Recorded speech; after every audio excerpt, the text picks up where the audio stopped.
Good morning. It's a Saturday morning around, let's see, 5:30-ish. Isaiah had to go to the farm to begin trenching some holes, and I'm going to go visit him later, and we're going to do a vlog of our whole weekend. But I couldn't go back to sleep, and I've had this idea to make a vlog on this for a couple days now, and thought I should just do it while I'm awake and the baby's asleep, and I brewed myself some coffee, and I'm sitting by the wood stove. So I wanted to talk about something that we deal with constantly and is kind of a strange part of the process of having a farm, but I have so many friends who I know follow us and have told us that they really want to do what we're doing. They want a homestead and they want to have a farm. So I want to make these vlogs as honest as possible about what all of that entails. So before you do start a farm, you know what you're getting into, and maybe you have a leg up on all of these crazy things that you have to think about and deal with when you do have a farm. So we put a lot of effort into not just feeding our animals and treating our land organically and naturally, but we also really want the entire animal's life to be as natural and as normal to them as possible. So at the end of their life, when they are going to be butchered or processed, which is the nicer way to say butchered, we have quite a lot of work to do to make sure that they are processed as naturally as possible, and it's really difficult because they move from our hands to somebody else's. And so once we really make that trade-off, we don't have a lot of control. So before we have an animal processed, we have a lot of phone calls and questions, and we actually have a sheet that we give them, which is not super normal, but of kind of our expectations and the cuts that we want and all of that. There's only so many processors in Illinois. Illinois has a lot of rules and restrictions and laws on processing. In Illinois, you cannot kill an animal at one location, really, and easily bring it to another location, and you cannot kill the animal on the farm and then bring it to a processor. With the animal husbandry laws that we have in Illinois, that's the one I have the biggest problem with because of a few things. First off, that would be ideal for the animal. Right now, the animal has to, and we do it as best as we possibly can, but the animal has to be brought away from their herd, walked onto a truck somewhere, who knows how long of time, and I'll talk about that, and then walk off the truck into a facility and killed. That's really stressful for an animal like ours, or any animal that has never left their pasture and their herd before. Most of our animals were born on the farm, and we do that for a reason. Most farms, even organic and regenerative farms, Seven Sons, all of their farms, not all, but most of them, buy animals in the spring, feed them through the summer, and then butcher them in the fall when they're at their peak. That's because it's expensive to feed animals through the winter. You're mostly feeding them hay. We do still move our animals daily because there's still some fresh grass out there and we don't want them to erode the soil. So we're still moving them daily, but in those daily places we put hay bales for them to eat. So it's a lot of money for people to do that, and they are, most farms are focused on turning a profit, and while we have to turn a profit to stay alive, that's not our main focus. And so we keep the animals through the winter, and it's really our hope and our goal to create a herd that is always on the farm, was born on the farm, and has the genes that we want and that kind of stuff. So even before we process the animal, there's a lot of work that goes into what time a processor can take the animal. We have to consider how far the animal is going to travel. They're going to be without food and water that amount of time. So it's going to be stressful for them. And finding a processor who is close is extremely valuable to us. Now, that might limit our choices quite a bit, and it does. Before I keep going, I want to say that the processors that we work with are unbelievably great to us. We are probably some of their pickiest customers who ask a million questions and have such specific requests that I know other people don't have, because when I ask them the questions, they say, I don't know, let me get back to you. No one's ever asked us that before. So I know that we're a pain, and I so appreciate them answering our questions and just taking the time to figure out the answers and work with us, because I know that we're a pain. That being said, really getting the processing to how we want it is also a huge pain. Um, there's so many phone calls and just so many communications with the processor to try to get what we want. And we are constantly calling around Illinois to get the different kind of cuts that we want. Right now, we're working on beef sticks and beef jerky. We love beef sticks and beef jerky, and we know our customers would love to have grass-fed beef sticks and beef jerky. The issue is that the recipe for nearly all, um, beef stick and beef jerky makers in Illinois processors is that they add sugar and they'll add also spice mixes. Well, to process in Illinois, if you're going to add things, they all have to be FDA approved. And so your spice mixes have to be FDA approved, which means they come from a huge company which adds MSG and dextrose and all this nasty stuff into just herbal blends, right? And so we have to go call that company and figure out if they have any natural options and ask the butcher if they will buy those natural options for us. And if not, can we buy them? Can we pay them? Because we can't buy them and give them a mix for them to use, even if it's like branded and closed and sealed. No, no, no. They would have to buy them. So can we pay you how much it costs to buy them so that we can get them? And can you take sugar out of your recipe? No. Okay. So we have to go find someone else or say, can you use this kind of sugar? Or can you use less sugar? Or blah, blah, blah. It's such an ordeal. And it would be so great if the laws were just a little bit or a lot of bit different. If I could change the laws today, the one thing I would change is that we would be able to kill the animal on site. That means that the animal was not stressed at all when it was killed, and its meat is not going to have any stress hormones in it. That's extremely important to me. However, right now we can't do that. And some people say, well, can't you just you are allowed in Illinois to kill your own animal and process it for your own family's consumption. So some people in Illinois and elsewhere will get around that by having the customer buy the animal and then having the customer process it for themselves.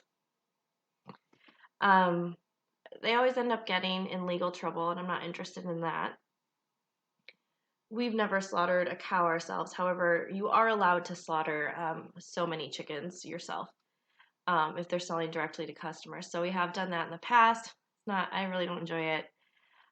We'd rather not do that. But if there's no other healthy way to process chickens, we might have to do that, or we might have to do a small number of chickens for a specific number of customers who are interested in chickens that were processed on the farm.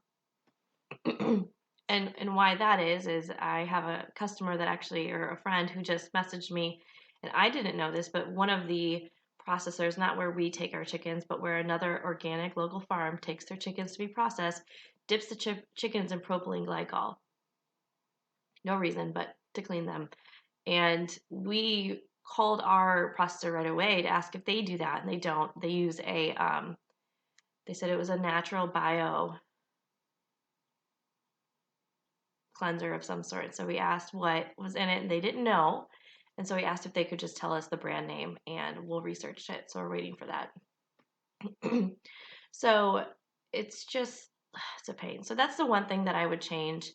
And if I could really change the law, which this is a huge request, and maybe we have enough Democrats in office for this to happen right now, I don't know. But if there's a cottage food law which allows certain foods to be sold from person to person without any restrictions and licenses, and that's mostly bakery foods and foods that are fermented or canned and have a high acidity. And I'm sure the government's thinking that those foods don't have a lot of bacteria to pass on. But I wish there was some sort of direct to consumer law where if a farm offers open hours, so that means anyone can come by my farm and see my practices and see what we're doing of a certain number a week, and also publishes their practices on their website or whatever, and has maybe some more specifications.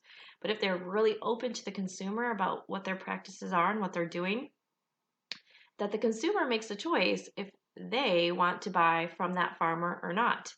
And I think that's good because that adds a layer of competition amongst farmers to maybe up some of their processes that they're not doing on their farm. But that allows consumers to make their choice, and it kind of lets farmers do things that the way that they want to do them. And I wish that even with some specifications on the law, I wish that they would consider doing something like that. And I'll probably talk to my legislator about it. And I've talked to her about a number of farming issues that I would like to see changed or policies that I'd like to see implemented. I think that's a far-fetched dream, but who knows? So let's see what else about processing. The other thing about processing is even, after the animal is slaughtered, okay, getting back what you ordered is so difficult. I'm actually on a handful of farming groups, and I was shocked to see that there was a post that so many comments about someone who did not get all their meat back. It was a processor, and a lot of processors are butcher shops that also sell the meat that they butcher, right? So if I didn't want to keep all my cow that I gave to them, I would give them half of it to sell. And farmers are saying they routinely do not get all their meat back. So that butcher is keeping some to sell it and not telling them. And a farmer, they can ask the hanging weight of the animal and then figure out how much they should be getting back, but it's not going to be exact. A farmer has no way of knowing that happens unless they're standing there watching them butcher, which they're not allowed to do. So it's insane that that's happening, but I'm sure it is. It feels like there's kind of a monopoly on butchering because there's only so many butchers and people need them, right? By law, we have to use them, so they can kind of do what they want. I don't think we've had that issue, but maybe we have. And the issues that we do have nearly every single time is that we don't get back what we request. Now, like I said, we request a lot of weird things to them, specific things. And so I'm sure when they're cutting up, 3 of our cows, it's hard to remember all these requests that we have for the cows. So I get it. But I don't think since I've been involved in the process that we've ever gotten back from a cow, sheep are another thing because they're small and there's not a lot to that. But I don't think we've ever gotten back exactly what we requested. That's insane. Just little things like, steaks not being cut to the specifics that we asked for, not a big deal. Um, but like the wrong number of things just not being done. Like we wanted to try beef bacon. So like in an ideal world, when I ask, can you process some of our beef into bacon, I would get like small 1 pound packages of beef bacon, right? No. First off, if you actually have them process the bacon, they are using tons of nasty stuff. So we can't do that. Can't cure the bacon. I can't have them cure the bacon because I can't ask my customers to buy the stuff that has dextrose and MSG and junk in it. Can't do that. So fine. Can you just cut up what they use for bacon as brisket? Can you just cut it up into bacon and package it in 1 pound packages? No. Can you cut it up and just keep it in the brisket and people are going to have to buy 5 pounds of bacon? Yes. Okay, great. I get it back and it's labeled, and this is a whole other thing, processing labels I won't get into. It's labeled beef brisket, all of the beef briskets. Some of them are bacon, right? So we had to open up all of them, which means we can't sell any of them to find the bacon. But there was no bacon. They didn't cut the bacon. And so stuff like this happens every time, and we have to decide, like, are we going to call them and complain? Because we would be complaining a lot, and they're going to not process our beef anymore. So we did. I don't think we even complained on that one. But stuff like that, now we don't have any briskets to sell from at least the cow that we asked for it to be made into bacon. Stuff like that happens every time. And normally we have a couple days from the day we pick up the animal to the day that we're doing deliveries on the animal. So we have to scramble and figure all that stuff out. And we have to think ahead of time. If this happens, we need to have the orders that we already have for bundles. We need to be able to fill them. So if we want something special done that we don't know the processor can 100% do correctly, we can't have like an item like that overlap where those briskets might not be able to go to the customers, right? So we have to think through all of this beforehand. And we don't always do a good job. And I'm sure some of my customers can say, like, oh yeah, I didn't get a brisket that didn't really happen. But in this example, I didn't get a brisket that time and I had to get 2 short ribs because blah. So we try not to let that happen, but you can't always think all of those things through perfectly. And it feels like farming is constantly, they shouldn't even call it farming, they should call it learning, because it's like you're just constantly learning lessons, which is what life's about. So I appreciate that, but it's a pain. Well, I think my vent session about processors is over. The one thing I did want to say also in this video is about certifications. I think we're going to do a video totally about certifications. We are not organic certified, and for a livestock farmer, it doesn't make sense to be, because organic really is about plants. A grass-fed farmer's organic certification, I guess what they're addressing there is that they don't put pesticides on their pasture. We do perennial pastures anyway, so we wouldn't spray, like, it doesn't really make sense. So we've been looking into what certifications make sense for us, because we are kind of anti-certifications. We want people to come to the farm and love what we're doing, and we want our practices to be so good there's no certification out there that would even highlight everything that we're doing. But the humane certifications have kind of given us pause, because I think it's, for livestock farmers, it's really what we focus on. It's not very popular yet, but you can find some products in natural grocery stores that are certified humane. There's 3 different labels.